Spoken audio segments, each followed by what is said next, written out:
Hello everyone, आप सभी का स्वागत है मेरे channel tricky chemistry basics by Suman Negi में। तो आज हम पढ़ने जा रहे हैं रासायनिक बलगतिकी भाग 5, जिसमें हम पढ़ेंगे वेग नियम, रेट लॉ और वेग स्थिरांक और उन दोनों में डिफरेंस। तो स्टार्ट करते हैं वीडियो को।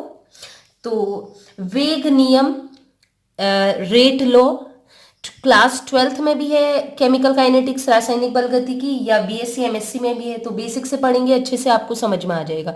तो रेट लॉ क्या है? रेट लॉ बहुत ही सिंपल है, जो हम बार बार पढ़ते आ रहे हैं। जैसे हमने इससे 11th में पढ़ा था, द्रव्य अनुपाती क्रिया का नियम, means law of mass action जिसे हम कहते हैं।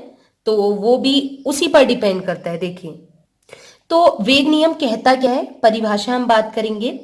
वह गणितीय समीकरण, देखिए वेग नियम नाम से तो लग रहा है नियम है, लेकिन एक्चुअल में ये नियम नहीं होता, एक समीकरण होती है। ठीक है, वह गणितीय समीकरण जो अभिक्रिया के वेग, रेट ऑफ रिएक्शन, ठीक है, वह अभिकारकों की मोलर सांद्रता, मतलब मोलर कंसंट्रेशन ऑफ रिएक्टेंट, इन दोनों के बीच क्या होगा, रिलेशन शो करेगी। तो मींस एक ऐसा समीकरण होगा जिसमें अभिक्रिया का वेग भी लिखा होगा और अभिकारकों की सांद्रता भी प्रदर्शित की हो गई। तो अभिकारकों की सांद्रता और अभिक्रिया का वेग दोनों जिस समीकरण में दिखाया गया होगा वो कहलाएगा वेग नियम। ठीक है, या वेग नियम, या उसको वेग समीकरण भी कहते हैं। ठीक है, वेग नियम यही है कि एक ऐसा समीकरण होगा जो रेट ऑफ रिएक्शन, अभिक्रिया के वेग और अभिकारकों की सांद्रता के बीच रिलेशन शो करेगा, संबंध प्रदर्शित करेगा। तो हम आगे बढ़ते हैं। वेग समीकरण में किसी अभिक्रिया के वेग को अभिकारक की मोलर सांद्रता के पद पर कोई घातांक लगाकर व्यक्त किया जाता है। अब देखिए, ये जो मैंने लिखा था, ये मैंने लिखा था मोलर सांद्रता के बीच संबंध प्रदर्शित किया जाता है। तो हम लिखेंगे कैसे? तो लिखेंगे कैसे, जो भी वेग समीकरण लिखी गई होगी उसमें क्या होगा, अभिक्रिया का वेग को कैसे प्रदर्शित करेंगे, सामने क्या लिखा होगा, अभिकारक की सांद्रता, और सांद्रता के ऊपर घात लगाई होगी। तो कैसे हम घात लगाएंगे वो मैं अभी आपको बताती हूँ। देखिए, हम एक एग्जाम्पल ले रहे हैं, 2NO plus O2 equal to 2NO2। इसके लिए हमें वेग समीकरण लिखना है। तो आप लिखेंगे अभिक्रिया का वेग, अभिक्रिया का वेग, आपको पता है द्रव्य अनुपाती क्रिया का नियम क्या कहता है, अभिक्रिया का वेग जो है अभिकारक की सांद्रता के समानुपाती होता है या अनुक्रमानुपाती होता है, यही वेग नियम भी कहता है। तो अभिक्रिया का वेग जो है वो अभिकारक की सांद्रता पर निर्भर करता है, ये वेग भी कहता है। ठीक है, तो अभिक्रिया का वेग अभिकारक की सांद्रता पर निर्भर करता है। और इस अभिक्रिया में अभिकारक कौन कौन से हैं? तो अभिकारक एक तो NO है, NO की सांद्रता, सांद्रता को, कंसंट्रेशन को स्क्वायर ब्रैकेट से दिखाते हैं, स्क्वायर ब्रैकेट लगाना है। और जो आगे संख्याएं लिखी हैं ये घातांक बोलते हैं, ये ऊपर चले जाएंगे घात में, इनटू दूसरा अभिकारक क्या है, O2।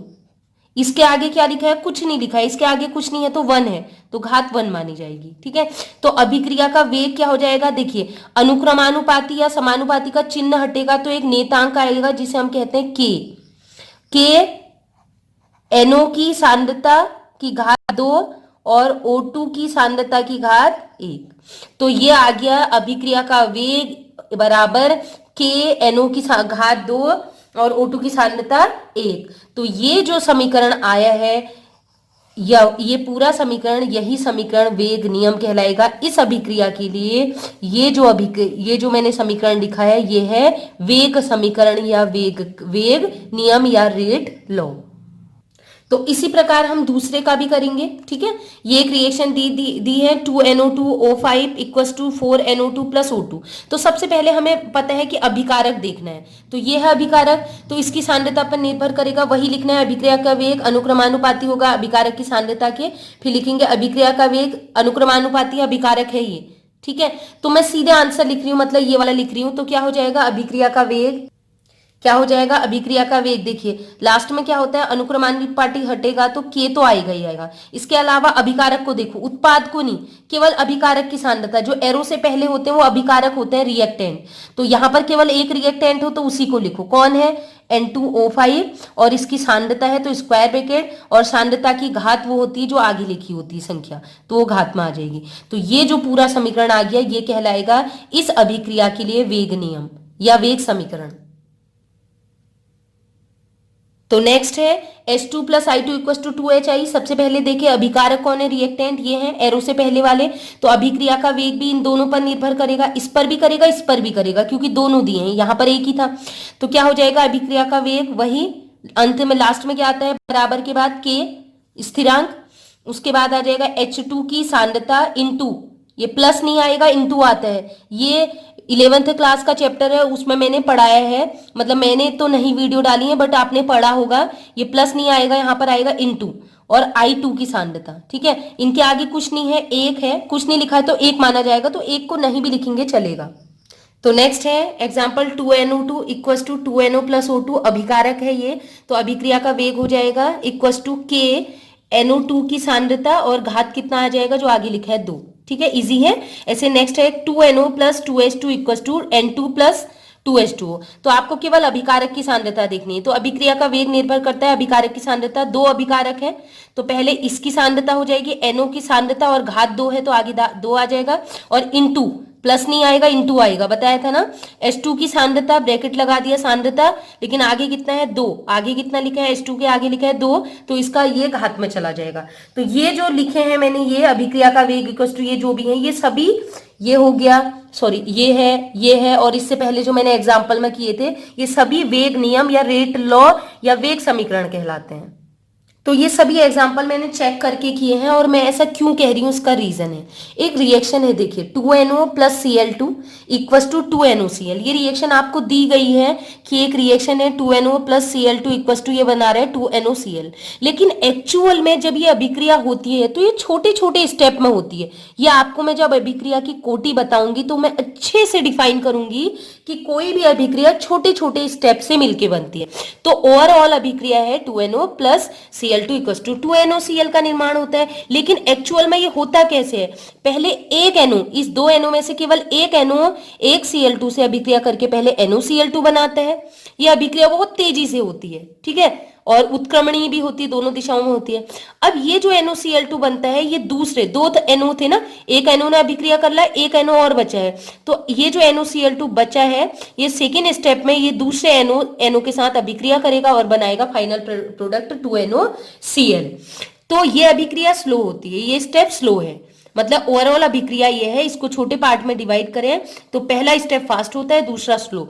तो जैसा कि मैंने फर्स्ट वीडियो में बताया था, कोई भी अभिक्रिया का वेग अगर आपको निकालना है तो वो सबसे स्लो स्टेप से निकालते हैं। वो स्टेप जो धीरे धीरे होगा, जिसका वेग हम घड़ी से मेजर कर सकते हैं, ठीक है, घड़ी से हम देख सकते हैं, टाइम नोट कर सकते हैं, उसी को तो कर सकते हैं ना। कोई रिएक्शन अगर 0.00001 सेकेंड में हो रही, उसका तो टाइम हम नोट ही नहीं कर सकते।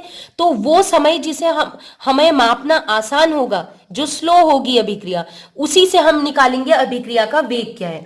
तो इसीलिए इस ओवरऑल रिएक्शन में, चाहे ओवरऑल रिएक्शन ये है, लेकिन अभिक्रिया का वेग इस अभिक्रिया के स्लो पद से निकालेंगे, स्लो स्टेप से निकालेंगे। तो स्लो स्टेप के लिए जो अभिक्रिया का वेग वेग होगा, अभिक्रिया का वेग होगा, वही हमारा क्या बनेगा, वेग नियम।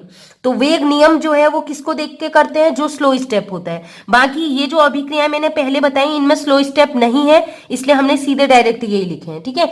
तो इसके लिए स्लो स्टेप ये है, इसके लिए वेग अभिक्रिया का वेग हो जाएगा K NOCl2 की सांद्रता इंटू NO की सांद्रता। समझ में आ गया।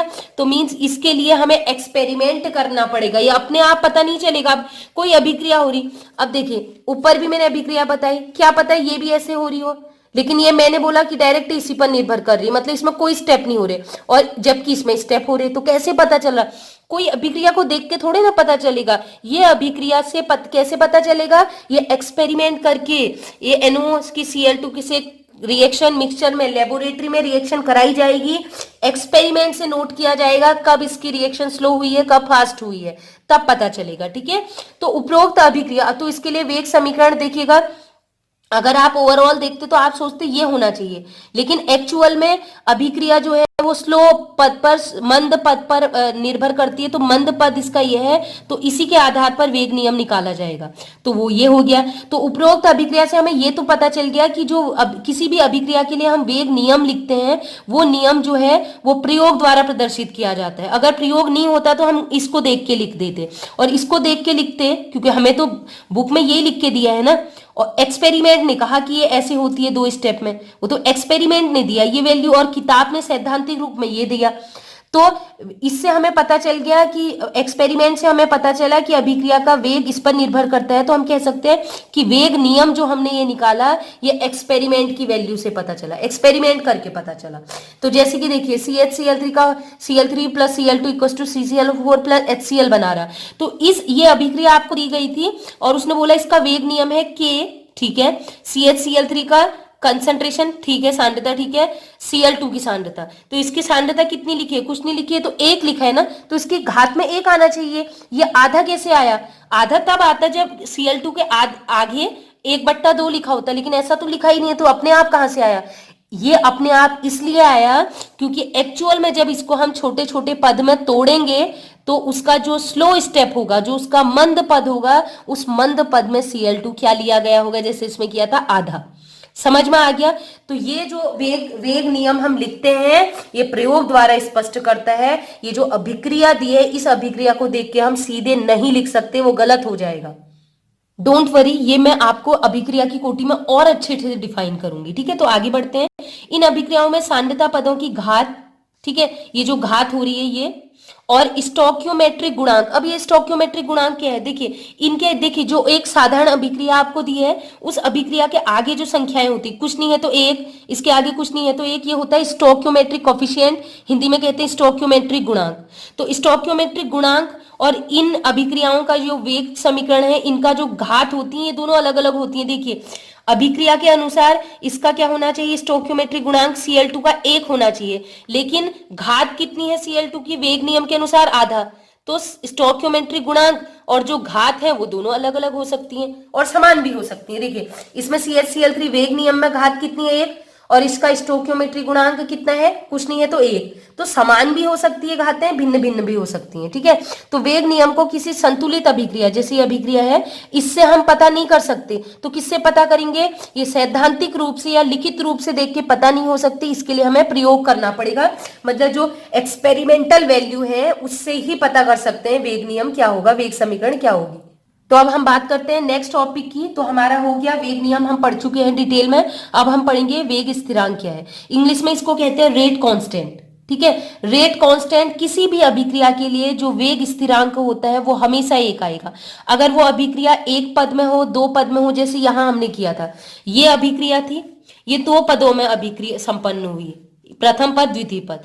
तो इस अभिक्रिया के लिए जो K का मान आएगा, मान लीजिए K1, और इस अभिक्रिया के लिए जो K2 आएगा, तो इन दोनों का K1 और K2 का मान बराबर होगा। चाहे ये अभिक्रिया तेज है, ये अभिक्रिया धीरे हो रही है, फिर भी, चाहे ये पद तेज है, ये पद धीरे है, फिर भी इस अभिक्रिया के लिए वेग स्थिरांक और इस अभिक्रिया के लिए जो वेग स्थिरांक है उसका मान समान होगा, क्योंकि ओवरऑल एक ही अभिक्रिया है। किसी एक अभिक्रिया के विभिन्न पदों के लिए, पहला स्टेप दूसरा स्टेप, अलग अलग पदों के लिए जो वेग स्थिरांक है उसके मान हमेशा समान होते हैं। तो यही स्थिरांक का मतलब ही है, जो स्थिर रहता है। किसी भी एक अभिक्रिया के लिए जो वेग स्थिरांक K है उसका मान स्थिर रहेगा। तो माना एक अभिक्रिया है A इक्वल टू वो उत्पाद बना रही है, तो वेग नियम कहता है कि अभिक्रिया का वेग किसके समानुपाती होता है? अभिकारक की सांद्रता की। वैसे ये द्रव्य अनुपाती क्रिया का नियम कहता है। तो अब लगाएंगे वेग नियम। तो अभिक्रिया का वेग क्या हो जाएगा? सीधे सीधे अनुक्रमानुपाती है किसके? अभिकारक की सांद्रता की। तो अभिकारक क्या है हमारा? A। जो अभी मैंने किया है ना वेग नियम निकालते वक्त, वही A भी लगाना है। अभिक्रिया का वेग अनुक्रमानुपाती है A की स्क्वायर ब्रैकेट मतलब सांद्रता के। तो अनुक्रमानुपाती का चिन्ह हटेगा तो आ जाएगा K। अनुक्रमानुपाती का चिन्ह हटाएंगे तो आएगा, एक तो इक्वल के बाद लगा देंगे K और K, और बाकी वैसे ही उतार देंगे A की कंसंट्रेशन। तो ये जो आया है अभिक्रिया का वेग इक्वल टू K और A की कंसंट्रेशन, A की सांद्रता, ये आ गया वेग नियम। तो अगर इस वेग नियम की बात करें, इस वेग नियम में मैं जो अभिकारक है A, इसकी सांद्रता अगर 1 मान लूं, इसकी सांद्रता कितनी हो, 1 हो। तो अभिक्रिया की सांद्रता अगर 1 रख दें, ए की जगह 1 रख दूं, तो अभिक्रिया का वेग बराबर क्या हो जाएगा, के, क्योंकि ए का मान तो 1 हो गया ना, 1 इंटू के क्या हो जाएगा, के। तो हम क्या कह सकते हैं, यदि अभिकारक की सांद्रता, ये जो अभिकारक है इसकी सांद्रता 1 हो, तो अभिक्रिया का वेग ही क्या कहलाएगा, अभिक्रिया का जो वेग होगा वही क्रिया का क्या हो जाएगा, वेग स्थिरांक हो जाएगा। समझ में आ जाएगा। लेकिन कब, जब अभिकारकों की सांद्रता 1 हो, उस समय जितना भी अभिक्रिया का वेग होगा वही वेग स्थिरांक कहलाएगा। इजी है, परिभाषा भी मैंने लिख दी आपकी याद करने के लिए। और वेग स्थिरांक को कैपिटल के से दिखाते हैं। सबका लिखने का तरीका अलग अलग होता है, कोई स्मॉल के भी लिखता है, लेकिन हम कैपिटल के लिख रहे हैं। तो अब एक दूसरी रिएक्शन के लिए निकालते हैं। 2A = उत्पाद, ये अभिक्रिया दी है, इसके लिए हम लगाएंगे वही नियम। अभिक्रिया का वेग निर्भर करता है, अनुक्रमानुपाती होती है अभिकारक की सांद्रता के। तो अभिक्रिया का वेग अनुक्रमानुपाती होती है, अभिकारक क्या है, ए की सांद्रता के, क्योंकि इसके आगे 2 लिखा है वो घात में चला जाता है 2, ठीक है। तो ये हो जाएगा, क्योंकि हमने पहले पढ़ लिया है, मैंने जब सेकंड वीडियो बनाई थी उसमें बताया था कि अभिक्रिया का जो ताक्षणिक वेग है उसको कैसे लिखते हैं, क्योंकि अभिकारक है, अभिकारक की सांद्रता समय के साथ साथ कम होती जाती है। तो माइनस का मतलब है अभिकारक की सांद्रता समय के साथ साथ कम हो रही है, और अभिकारक है ए। तो डी, ये डी होता है परिवर्तन, किसके परिवर्तन, ए की सांद्रता में, अपॉन डी टी होता है समय में परिवर्तन। और मैंने बोला था केवल जब अभिकारक की बात होगी तो आगे 2 नहीं लिखेंगे यहाँ पर। ये मैंने प्रीवियस सेकंड वीडियो में बताया, अच्छे से समझाया। अगर आपने नहीं देखी तो वहां देखो, यहाँ पर मैं दोबारा डिफाइन नहीं करूंगी कि मैंने यहाँ पर 1/2 क्यों नहीं लिखा, ठीक है। तो अभिक्रिया का वेग क्योंकि हम अभिकारक से प्रदर्शित कर रहे हैं, तो अभिकारक की सांद्रता में होने वाली कमी जो अभिक्रिया के वेग को प्रदर्शित कर रही होगी माइनस डी ए की सांद्रता अपॉन डी टी, माइनस मतलब अभिकारक की सांद्रता समय के साथ साथ घट रही है, कम हो रही है, इसलिए माइनस, इक्वल्स टू प्रोपोर्शनल हटेगा तो के आएगा, और ए की घात क्या हो जाएगा, सांद्रता 2। अब कुछ नहीं करना है, ए को आप यहाँ लेके जाए, के का मान निकालना है, ए को यहाँ के लेके जाए, यहाँ मल्टीप्लाई में है, यहाँ अपॉन में आ जाएगा, डिवाइड में, ठीक है। तो ये आ गया minus D A upon D T into ये आ जाएगा ए का स्क्वायर बट्टे में। फिर क्या करना है, माइनस को अभी इग्नोर कर दीजिए, क्योंकि हमें अभी मात्रक निकाल रहे हैं। मात्रक कैसे निकालेंगे, देखिए ए क्या है, सांद्रता ना, डी का तो कोई मात्रक नहीं होता, डी तो खाली एक वो दे रखा आपको, ठीक है, डिफरेंशिएशन वाला। ए है, ए की सांद्रता, अभिकारक है, इसकी सांद्रता, dt होता है समय, इंटू 1/a की सांद्रता, स्क्वायर ब्रैकेट सांद्रता होता है, तो आप सांद्रता लिख दो, लेकिन सांद्रता की घात 2 है। अब एक सांद्रता से एक सांद्रता कट जाएगा, तो बच्चा क्या, 1/समय इंटू सांद्रता। अब हम क्या करेंगे, समय का मात्रक होता है सेकेंड, इंटू सांद्रता का मात्रक होता है मोल प्रति लीटर। तो बहुत आसान है, लीटर तो ऊपर चला गया और मोल और सेकेंड नीचे रह गया, तो मोल को भी जब ऊपर ले जाओगे तो हो जाएगा मोल इनवर्स, सेकेंड को ऊपर ले जाओगे सेकेंड इनवर्स, लेकिन लीटर तो पहले ही चला गया था ऊपर। देखिए इसको जब सॉल्व करेंगे तो आप हो जाएगा ना, लीटर ऊपर चला जाए तो ये हो जाएगा मोल -1, लीटर की पावर 1, और सेकेंड भी ऊपर जाएगा तो सेकेंड की पावर -1। तो इस प्रकार जो वेग स्थिरांक होता है के, इसका हम क्या निकाल सकते हैं, मात्रक निकाल सकते हैं। तो ये वेग स्थिरांक का मात्रक आ गया इस अभिक्रिया के लिए, जो अभिक्रिया लिखी, ठीक है। अब कुछ बातें हैं, कुछ अभी मैं और बता रही हूँ। देखिए वेग स्थिरांक के जो है वो अगर हम ताप बढ़ाते हैं ना तो के का मान बढ़ता जाता है। किसी अभिक्रिया का अगर आप ताप बढ़ाओगे ना अचानक से, तो के का मान बढ़ेगा। ऐसे मतलब ये उत्प्रेरक, ये जो कंडीशन है थोड़ा बहुत इफेक्ट करेंगी के मान को। फिर है धनात्मक उत्प्रेरक, अगर आप कोई धनात्मक उत्प्रेरक ले रहे हैं, जैसे कि N2, जैसे अमोनिया के निर्माण में आप Fe लेते हैं ना, Fe आयरन उत्प्रेरक, वो अभिक्रिया के वेग को बढ़ाते हैं, तो हम कहते हैं धनात्मक उत्प्रेरक, वो के मान को बढ़ाता है। ऐसे ही क्या कह सकते हैं, जो के का मान है, कैसे निकालेंगे के का मान, के का मान कोटि पर निर्भर करता है, या के का मात्रक हम कैसे निकालेंगे, कोटि को देख के, कि वो प्रथम कोटि की है, द्वितीय कोटि की है, तृतीय कोटि की, उसको हम नेक्स्ट वीडियो में पढ़ेंगे। चलिए, तो अब हम एक मैं ट्रिक सिखा रही हूँ आपको, वेग स्थिरांक का मात्रक कैसे निकालेंगे। वैसे और भी ट्रिक मैं आगे बताने वाली हूँ, जैसे जैसे चैप्टर बढ़ेंगे, बहुत से ट्रिक है, अभी तो इतना ही बताया है। वेग स्थिरांक के का अगर मात्रक निकालना होगा तो आपने कुछ नहीं लिखना, आपने लिखना है सांद्रता बट्टा समय, और घात में आप लिख देंगे 1 में से माइनस कर देंगे n को। अब n कैसे निकालेंगे वो मैं अभी आपको बताऊंगी। तो k इक्वल टू होता है सांद्रता का मात्रक मोल प्रति लीटर, और समय का मात्रक हो जाएगा सेकेंड, और बाहर से पावर आ जाएगी 1 - n। और n कैसे निकालेंगे वो मैं आपको बता रही हूँ, वो होता है ये जो स्टोइकियोमेट्रिक गुणांक है, इनके घात हैं, इससे निकालते हैं। तो ये एक अभिक्रिया दी है, इसके लिए सबसे पहले n निकालेंगे, ठीक है। n बहुत आसान है, ये क्या लिखा है, जो अभिकारक की घातें हैं ना, अभिकारक के आगे जो स्टोइकियोमेट्रिक गुणांक है इनको जोड़ देंगे। ये कितना है 2, ये कितना है 1, जोड़ के कितना आ गया 3। तो n का मान आ गया इसमें 3। अब इस फॉर्मूले में रख देंगे। तो देखिएगा मैंने कर दिया है, ये हुआ 2 + 1, ये हो गया 3। अब हम निकालेंगे इस फॉर्मूले में ये मोल बट्टे लीटर सेकेंड, और पावर आ जाएगा 1 - n। 1 ये हो गया, माइनस n कितना है, n कितना आया है 3। अभिकारक के आगे जो संख्याएं लिखे हैं ये वाले एरो से पहले जो लिखे हैं ना कंपाउंड, उनके आगे जो संख्याएं हैं उनको जोड़ दो। ये 2, ये कुछ नहीं लिखा है तो 1, तो ये हो गया 3। तो 1 में से 3 घटाएंगे तो क्या आ जाएगा, आपको पता है 1 में से 3 नहीं घटेगा ना, बड़ी संख्या में से छोटी संख्या ऐसे घटेगी ना, तो 3 में से 1 घटाएंगे तो आ जाएगा 2, लेकिन चिन्ह आएगा वही बड़ी संख्या का, माइनस का 2। ठीक है, बहुत आसान है। तो -2 से इसको भी गुणा करो, -2 से इसको भी गुणा करो, -2 से इसको भी गुणा करो। तो -2 से इसे गुणा करेंगे तो ये आ जाएगा क्या, मोल की घात -2। आसान है, मोल की घात -2।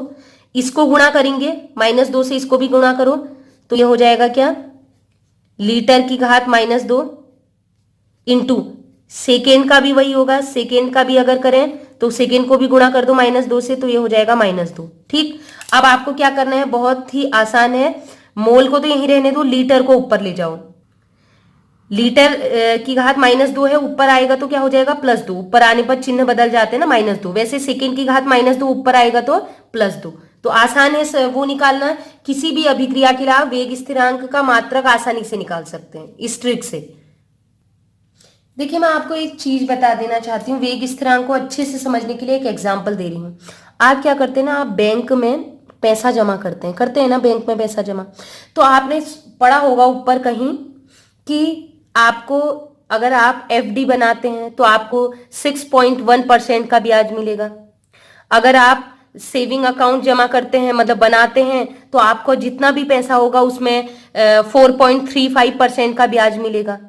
चाहे मान लीजिए एक सुरेश है, एक रमेश है। सुरेश ने 10 लाख रुपए जमा किए और रमेश ने 1,000 रुपये जमा किए। ठीक है, रमेश 1,000 जमा कर रहा और सुरेश 10 लाख रुपए जमा कर रहा। जब उसने बोला है कि सेविंग अकाउंट में अगर 3.1% का ब्याज मिल रहा, तो चाहे आप 1,000 रुपये जमा करो, चाहे आप 10 लाख रुपए जमा करो, ब्याज स्थिर है ना, ब्याज तो स्थिर ही रहेगा। ब्याज स्थिर है तो वही जो स्थिर चीज है वही कहलाता है वेग स्थिरांक। वो चाहे आप मतलब बैंक में जितनी भी राशि जमा करोगे वो क्या रहेगा, स्थिर ही रहेगा, वही है वेग स्थिरांक। सेम वैसा ही, बस अंतर क्या है, क्योंकि जो रमेश है उसने कम अमाउंट जमा किया था, 1,000 रुपये जमा किया था, तो उसे 1 साल में अगर हम ब्याज निकालेंगे उसका जो भी है 4.35%, तो उसको बहुत कम धनराशि मिलेगी। ठीक है, अभिक्रिया का वेग उसका कम हो गया क्योंकि उत्पाद कम बना, प्रोडक्ट कम बना, समझिए आप, कम पैसा आया। जबकि जिसने 10 लाख रुपए जमा किए थे उसका जब हम 4.35% निकालेंगे ब्याज 1 साल का, तो क्योंकि उसने पैसा जमा किया ज्यादा किया था तो उसको उत्पाद भी ज्यादा मिलेगा, प्रोडक्ट ज्यादा मिलेगा, तो हम कहेंगे उसकी अभिक्रिया का वेग ज्यादा है ना। अभिक्रिया का वेग तो अभिकारक उत्पाद इन्हीं पर तो निर्भर करता है, जितना ज्यादा उत्पाद बढ़ेगा अभिक्रिया का वेग बढ़ेगा। ठीक है, रमेश के पास कम पैसा था, कम उत्पाद बनेगा तो अभिक्रिया का वेग कम है। तो देख रहे हो, जो हमारे पास ब्याज लगने के बाद जो पैसा आ रहा है वो बता रहा है हमारे अभिक्रिया के वेग को, लेकिन वेग स्थिरांक क्या है, वो रमेश के लिए भी स्थिर है, ब्याज जो बैंक ने लगाया है, और वो सुरेश के लिए भी स्थिर है, क्योंकि चाहे पैसा कितना ही जमा करो ब्याज तो फिक्स है, 4.35% ही मिलेगा। समझ गए होंगे आप, वेग स्थिरांक ऐसे स्थिर रहता है। चलिए अब लास्ट टॉपिक है, इसको डिस्कस कर लेते हैं, वो है वेग स्थिरांक व अभिक्रिया के वेग में अंतर। वो तो मैंने एक अंतर आपको ऐसे फनी वे में बता दिया है, अब हम इसको फटाफट कर लेते हैं और टॉपिक को कंप्लीट करते हैं। तो अभिक्रिया का वेग और वेग स्थिरांक में अक्सर मैंने देखा इसमें न्यूमेरिकल इसमें क्वेश्चन आते हैं, इन दोनों में क्या डिफरेंस है, बच्चे लिख नहीं पाते, इसलिए मैंने इसके नोट्स बनाए हैं। तो पहला है अभिक्रिया का वेग मतलब रेट ऑफ रिएक्शन, और वेग स्थिरांक मतलब रेट कॉन्स्टेंट। पहले अभिक्रिया का वेग जो है आपको पता है इसको प्रदर्शित किया जाता है, तो अभिक्रिया के वेग को dx/dt से हम प्रदर्शित करेंगे। अभी जब हम आगे क्वेश्चन करेंगे तो मैं ऐसे ही शो करूंगी dx/dt, जबकि वेग स्थिरांक रेट कांस्टेंट को k शब्द से प्रदर्शित किया जाता है। नेक्स्ट, अभिक्रिया का वेग जो अभिक्रिया के वेग की परिभाषा है वो क्या कहता है, इकाई समय में अभिकारक की सांद्रता में जो परिवर्तन हो रहा है, वो कहता है ना एक फिक्स टाइम दिया होगा, उस टाइम में अभिकारक की सांद्रता में कितना परिवर्तन होगा, कितनी कमी आ गई अभिकारक की सांद्रता में, उसी को कहते हैं अभिक्रिया का वेग। क्योंकि अभिक्रिया का वेग वही तो है, dx अपॉन dt। dx होता है सांद्रता में परिवर्तन, अपॉन dt होता है समय में परिवर्तन, दिए गए समय में कितना अभिकारक की सांद्रता परिवर्तित हो रही है, ठीक है, वही होता है अभिक्रिया का वेग। लेकिन वेग स्थिरांक क्या होता है, परिभाषा बताया था, जब अभिकारक की सांद्रता क्या हो जाती है 1, तो उस समय जो अभिक्रिया का वेग होगा भी परिभाषा बताई थी। तो जो अभिक्रिया का वेग होगा वही अभिक्रिया का वेग स्थिरांक कहलाता है। अभी मैंने वो आपको बताई है परिभाषा, देख लीजिए ये वाली। तो नेक्स्ट है, अभिक्रिया का वेग संपूर्ण अभिक्रिया के दौरान परिवर्तित होता रहता है। देखिए क्या होगा, जैसे जैसे अभिकारक की सांद्रता कम होती जाएगी, आपको पता है शुरू में अभिकारक 100% लिया है तो अभिक्रिया का वेग ज्यादा होगा। जैसे जैसे क्या होता है, अभिकारक की मात्रा कम होती जाती है, अभिकारक क्या होता है, जैसे जैसे अभिकारक कम होता जाएगा तो अभिक्रिया का वेग भी क्या होगा, कम होगा। ये भी मैंने इसका भाग 2 था रासायनिक बलगतिकी का 2, वहां मैंने बहुत अच्छे से ग्राफ से बताया था। जैसे जैसे अभिकारक कम होता जाएगा अभिक्रिया का वेग भी ग्राफ नीचे को आने लगता है, मतलब अभिक्रिया का वेग भी कम होने लगता है। लेकिन वेग स्थिरांक, जैसे कि मैंने बोला था बैंक में लगने वाला ब्याज है ना, बैंक में लगने वाला ब्याज क्या हो जाएगा, फिक्स रहता है, चाहे आप 1 लाख जमा करो, 10 लाख करो या 100 रुपए जमा करो, सबके लिए वेग स्थिरांक फिक्स होता है। तो वेग स्थिरांक या जो ब्याज होता है वो बिल्कुल उसका मान स्थिर रहता है पूरी अभिक्रिया, किसी एक अभिक्रिया के लिए, चाहे वो कहीं पर भी उठा के देख लोगे, वेग स्थिरांक के का मान हमेशा आपको एक ही मिलेगा, जो वैल्यू पहले आ रही वो अभी भी आएगी। नेक्स्ट है, अभिक्रिया का वेग अभिकारक की सांद्रता पर निर्भर करता है। वो तो परिभाषा में करें, अभिक्रिया का वेग कैसे लिखते हैं, dx अपॉन dt। तो फॉर्मूले में ही आगे ना, dx मतलब x मतलब सांद्रता में परिवर्तन, तो मतलब जो अभिक्रिया का वेग का फॉर्मूला ही जब dx अपॉन dt है तो हम कह सकते हैं अभिक्रिया का वेग जो है वो सांद्रता पर, और नीचे क्या है dt मतलब समय पर निर्भर करता है ना, dt समय पर निर्भर करता है। वैसे ही जो वेग स्थिरांक होता है, लेकिन वेग स्थिरांक जो k है, k वो तो स्थिर है ना, नाम से ही लिख दिया स्थिर, वो तो सांद्रता पर निर्भर करता ही नहीं है, क्योंकि उसकी सांद्रता कितनी हो गई, 1 इकाई मतलब स्थिर हो गई। तो पहले ही कह दिया वेग स्थिरांक कौन होता है, जब अभिकारक की सांद्रता 1 होती है मतलब स्थिर होती है। तो अब वेग स्थिरांक का मान जो है वो सांद्रता पर निर्भर नहीं करेगा। और इसका लास्ट पॉइंट है, अभिक्रिया के वेग का मात्रक अभी निकाला था ना, अभिक्रिया के वेग स्थिरांक का मात्रक क्या होता है, मोल लीटर -1 सेकेंड -1, अभिक्रिया का वेग स्थिरांक का मात्रक जो हमने कैसे निकाला था, dx अपॉन dt। dx हो गया मोल प्रति लीटर, dx होती है ना सांद्रता, और dt क्या होता है, समय। तो सांद्रता का मात्रक क्या हो जाएगा, समय, ठीक है। सांद्रता का मात्रक हो जाएगा मोल प्रति लीटर, और समय का मात्रक हो गया सेकेंड बट्टे सेकेंड, तो लीटर ऊपर आ जाएगा लीटर -1, सेकेंड ऊपर आ जाएगा सेकेंड -1। तो हम कह सकते हैं अभिक्रिया का वेग का मात्रक हमेशा मोल प्रति लीटर प्रति सेकेंड रहेगा, मतलब यही लीटर -1 सेकेंड -1। लेकिन वेग स्थिरांक का मात्रक किस पर निर्भर करता है, कोटि पर। कोटि क्या होते हैं, जो आगे लिखा होती है संख्या, अभिक्रिया की कोटि के अनुसार बदलती रहती है। जैसे कि देखिए एग्जाम्पल, इस अभिक्रिया को देखो, इस अभिक्रिया के लिए आगे संख्या 2 और 1 थी, 3 आगे की संख्या की वजह से तो बदला, ये देखो तो क्या आ गया मात्रक, मोल -2 लीटर 2 सेकेंड 2।